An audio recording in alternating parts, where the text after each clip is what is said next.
And now I'm talking to John Mark McCafferty, the Head of Social Justice and Policy at St Vincent de Paul in Ireland. John Mark, how's it going?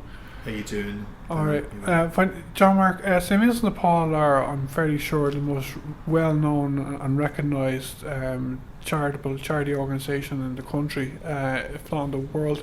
Could you give us, if you know much about, a bit of a summary of kind of the history? Like, are you in every country, and what country did you start in, that kind of stuff? Like? Okay, we're not in every single country in the world, but we're definitely spread well across the various continents of the world: North America, South America, right across Africa, Europe, and fairly established in Asia too. You often find that where there's Caritas, the Caritas organisation is very strong. We may be slightly less strong in other countries.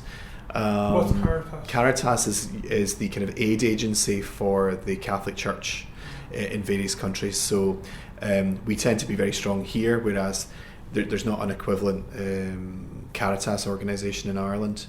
Other parts of Western Europe, Caritas is stronger than we are, so it just kind of depends. But our presence is very much evident in sub-Saharan Africa, for example, where indeed SVP, Irish SVP regions twin and support and link in with SVP in the likes of Nigeria, Zambia, all across, I guess, mostly English-speaking sub-Saharan Africa. So there's a strong presence there, as there is in North America. Very strong presence in Australia. In fact, we have probably a very similar setup. In Australia, we're known as the Vinnies, and we say a lot on social justice. In Australia, it's kind of the semi-official name, the Vinnies, yeah, and they're quite outspoken on social justice and policy issues. Yeah, we'll come back to that, talking about developed countries at the end of the interview. If we can just talk a bit about the general election. You have a general election campaign, do you? Or will you have more than one campaign, I think, yeah? Well, there's a couple of things we're involved in. We've certainly set out our stall online. We've blogged about it, and we've made our presence felt through a number of ways. One, we co-hosted an election hustings about 3 weeks ago with Trócaire and Social Justice Ireland. And we hosted people from across, candidates and TDs from across the electoral spectrum, 8 representatives, all the main parties and all the small parties, and a representative from the independents. And we asked them 3 things. We asked them what they would commit to in relation to overseas development aid. Would they commit to the 0.7 of GNP? We asked them about their stance on combating child poverty. We asked them about investing in public services. So we put those questions to them, and we asked them to debate those issues, and there was a lively debate and exchange with the audience afterwards. We got a fair level of media exposure, and even today, Friday the 19th of March, there's the launch of a press release with ourselves. February even, yeah. I'm 1 month of, but you never know, there might be another election in a month's time. We've done a joint statement with Simon, Focus, Threshold on homelessness and housing. We're urging all politicians to make housing and homelessness and the tackling of homelessness, the provision of social housing, a key commitment, and to deliver on those commitments fully in the next 5 years if they're in government. Yeah, I've interviewed your colleague Brendan Hennessy a couple of times, Oscuelga. I've never actually met him. I've done interviews with him over the phone. It's my first time interviewing St Vincent de Paul in English. I interviewed him I interviewed him twice. The first time was in 2009. We're only kind of a year into the recession or something, and the recession is officially over, as you know. But I interviewed Robin Hannon, the director of the European Anti-Poverty Network there about 6 months ago, and I asked him how bad or tough the recession was for his members, and he said it was devastating. Is that a word you'd use as well? It's a word I would use for the communities and the services that the EAPN Ireland are representing. It's a word I would use for the families and the individuals who were impacted with austerity and the recession, loss of jobs, loss of income, loss of services. It's a word I would use for the impact on communities across Ireland. especially poorer communities, lower income communities, communities that were traditionally disadvantaged, or that were hoping for some slice of the investment during the boom years, started to get some of that investment only to see a lot of it taken away during the period of austerity. So yeah, devastating is a word I would use to describe the impact on the community sector in terms of the cuts, the government grant cuts, the reduction in subventions to all sorts of services, very vital services to particular groups, travellers, drug users, communities generally. People with disabilities. Absolutely. People with particular, either long-term illnesses or disabilities. What people the discussion is often around cuts to income, and of course social welfare was cut, and we fought that tooth and nail to try and retain things like welfare rates and in-work supports, things like family income supplement, child benefit and the like. That gets a fair level of discussion and debate. I think what keeps out, what's invisible or less discussed, is the impact on the communities when the various local services were discontinued, shut down, or reduced to literally a skeleton staff or a skeleton service.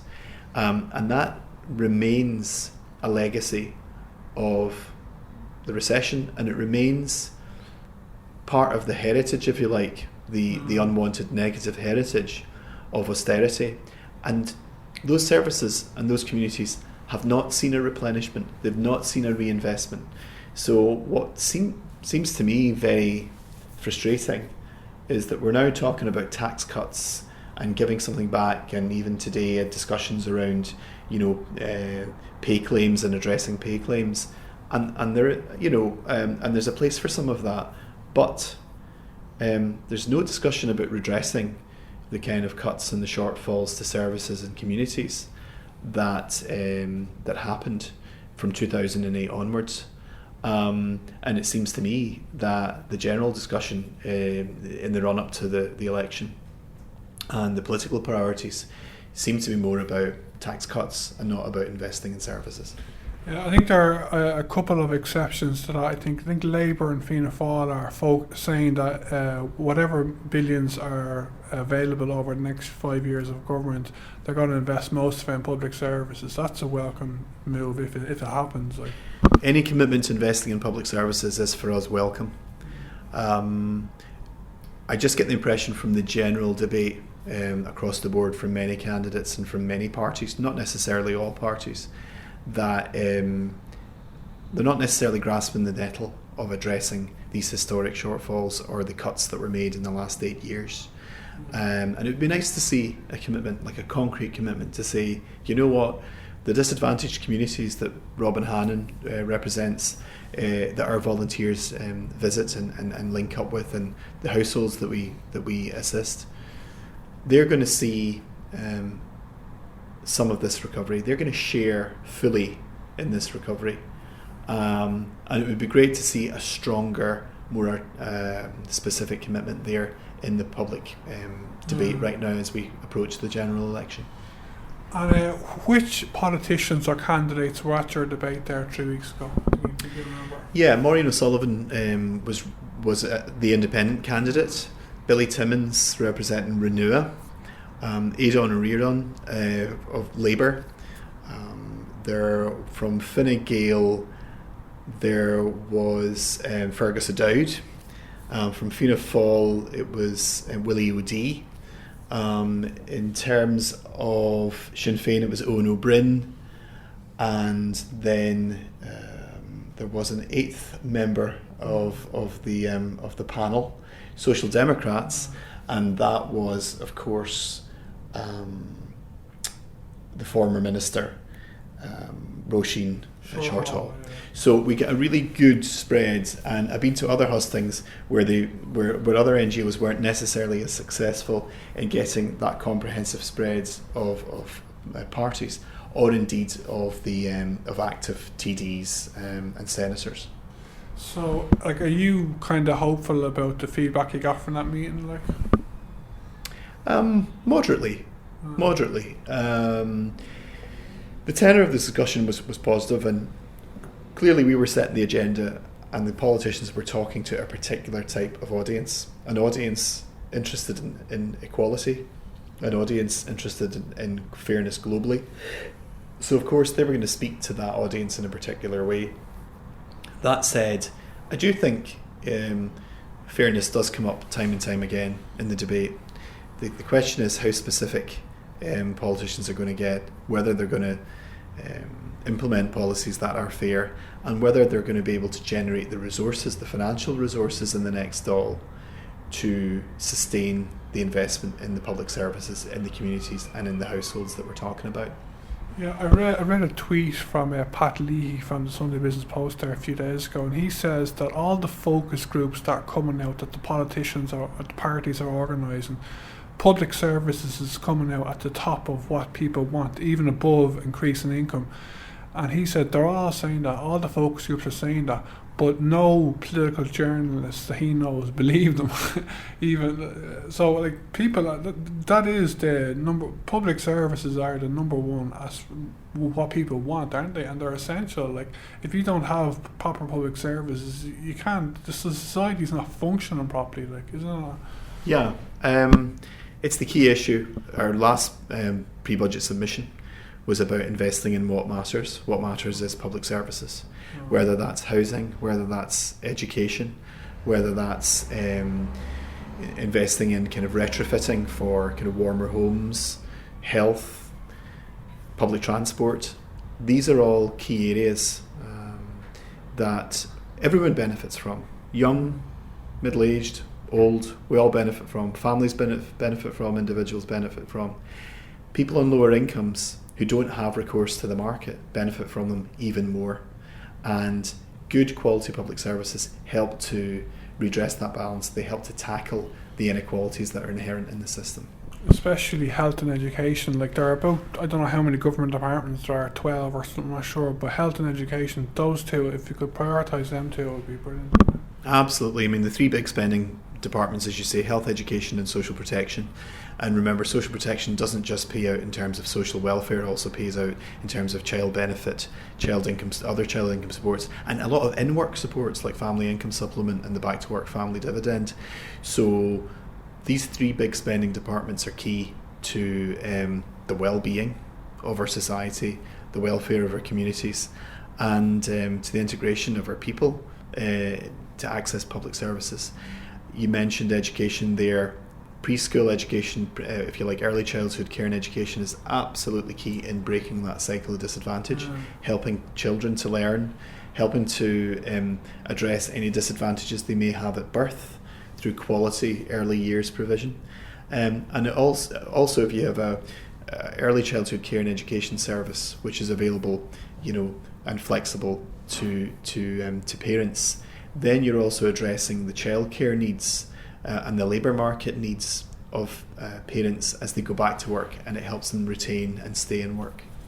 Yeah, I interviewed June Tinsley from Bernardo's there about a few months ago about that. They have a big budget campaign focusing on that. Like, is there anything else you want to say about the Irish general election in like as regards Ireland itself? And we can talk about your work with Troker and just social justice in a couple of minutes. Is there anything more you want to say about that? I guess it's just to reiterate that we're in a recovery. Some of the debates are a little skewed, and some of the discussions in the media tend to go down a lot of cul-de-sacs. But our main commitment is around investing in public services and also looking with fresh eyes on the welfare system. The welfare system is there to protect people. It should be a social protection system which assists people throughout the course of their life. We want people to get into education, employment and training, but also we want a strong welfare system with appropriate levels of payments that will help people if they lose their jobs. Yeah.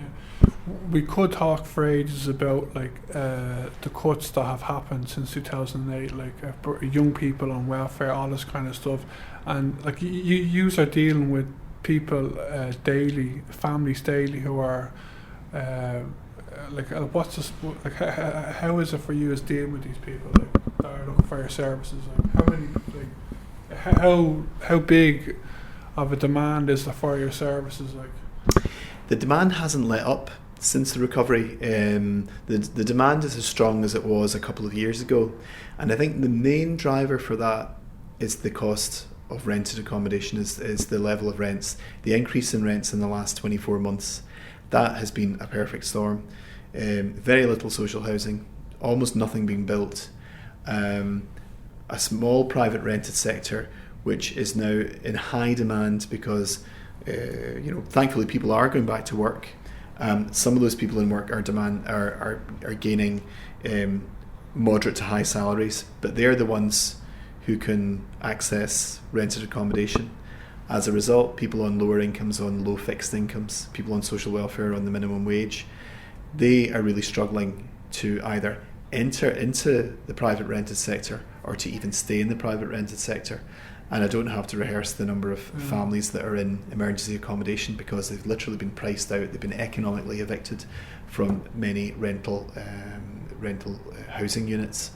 That is the big driver. I think that's, rental affordability is the main reason we're seeing a sustained level of demand for our help across the country, especially in Dublin and in the larger urban areas.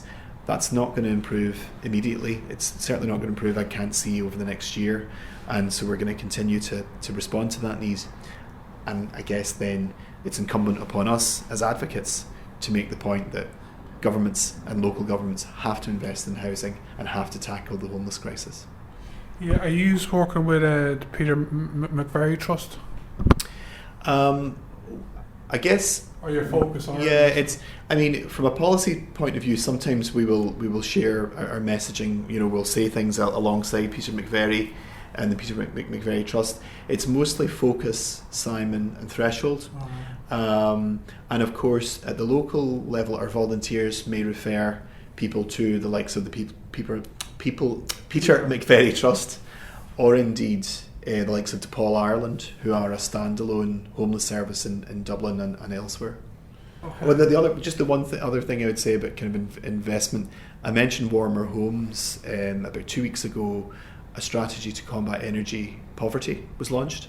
It was launched to no fanfare. It was literally launched minutes before the election was called. We see it as a positive move, and we're looking forward to working with the next government to implement that strategy. It's about affordable energy, it's about warmer homes, and it's about tackling some of the problems of cold, drafty, private rented accommodation, standards in accommodation, and ensuring that low-income consumers are at the heart of any decisions that are made with regard to energy. Just to ask about what is it? Every house has a BER rating. Is that what it's called? Is it? All houses that are up for rent or sale must have a BER rating, this building energy rating. Yes, but if you've been in your house, if you own or rent your house and you have been doing so for the last 10 or 20 years, chances are you won't have a BER unless you've decided to get one yourself, pay for one yourself. And if your BER rating was very low, as in a lot of heat was escaping for your house, you had to get a job done in the house. Is it an expensive job to get done? It depends. I guess you're saying that the BER rating is low. Yeah, the chances are some investment needs to be made. It might be to do with your boiler. Your boiler could be 20 years old, 10 years old. Your walls might be very, very thin, very low or no cavity wall insulation. You may just have very, very little in the way of insulation in your loft if you have one.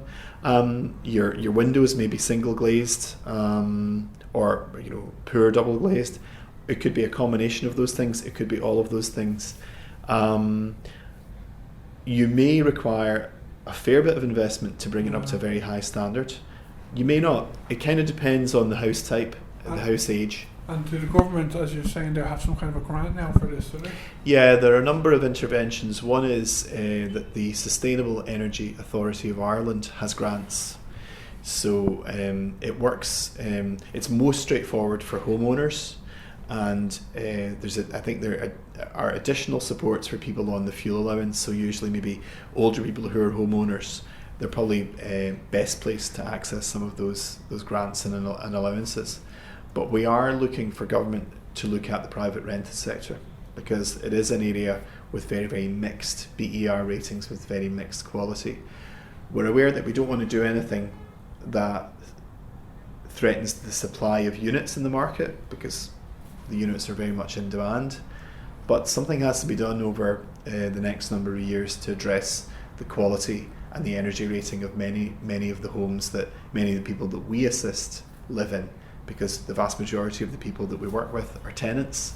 If they're in a private rented house or an apartment, it's not up to them. They don't have the authority to improve the energy rating, but they're paying the bills, and sometimes they're paying very, very large bills to heat cold, drafty houses. Okay, we talk about developing countries now, because you said that you launched a press release. Who was it? Troker and Social Justice. I forget who you said. Yeah, it was Troker and Social Justice Ireland, and the press release was on the back of the election hustings with the 8 candidates, and really they kind of tie to the Sustainable Development Goals in terms of combating poverty at home and abroad. The other issue, which I should have mentioned in relation to the election hustings, one of the commitments was also about sustainable energy, combating climate change. And in Ireland, at a household level, one of the things that can be done there is, as I just mentioned there, improved energy efficiency in homes, and the government has a role there. Landlords have a role in a number of ways in terms of investing in retrofitting and ensuring that any new build is built to a very high standard. So we looked at 4 things. So the energy and climate change area, child poverty, overseas development aid, and more generally investing in public services, which we talked about there in the context of the general election. And I guess they tie, as I say, to the Sustainable Development Goals from the point of view of poverty, tackling poverty, quality education, climate change in all its guises through kind of a sustainable use of resources, and ensuring that we operate with both a global and a local perspective, an international and a national perspective. And I guess the thing about the Sustainable Development Goals, they're not something that have to be done unto developing countries. Every country has committed to improve on a whole set of indicators in relation to the Sustainable Development Goals, and they cut across all sorts of government policies. So it's really important that the new government focuses on the Sustainable Development Goals and works to achieve targets under them. You're like sister organisations with Troker, aren't you? Kind of. Similar. I mean, I guess Troker are answerable to the bishops. They're answerable to the hierarchy of the church. The Society of Vincent de Paul is similar. We're both social justice organisations. We're both trying to alleviate poverty in our own way. But I guess the Society is a lay organisation, and it's I guess while it's a faith-based organisation, it's more of a remove from the official church as such. But I guess we're working to the same objectives of tackling poverty, alleviating deprivation, empowering people, and advocating for social change and social justice in the areas of income, services, and climate change. I don't know if this question is a bit too broad now, but do you think, like society, the structures of our government can be constructed in such a way that we can invest enough money in public services over the next couple of years and have meet the target of 0.7% of GNP on development aid? Like, is it possible? Like? I think it's about political will. I think it's about choices. If the new government commits to 0.7%, I don't see why not. I know when you choose one thing, you may have to put something to the side or take a longer time to implement something else. But I really do believe it's about political will. And if there's a political will there to achieve that target, they can do it. I'm not saying it's easy, but I guess it's a relative figure. When we had less, the entire budget was less, so the amount that constituted the 0.7 was less in real terms. So it's all relative. Regardless how the economy goes, it will still be a challenge to reach the 0.7, but that's not to say it can't be done. It can be done. And you can also invest in public services. The question is that mix between tax and spend and getting that balance right. Okay, that's great, John Mark. I'll talk to you soon anyway, right? Thanks very much. Cheers. Thank you very much, Darren.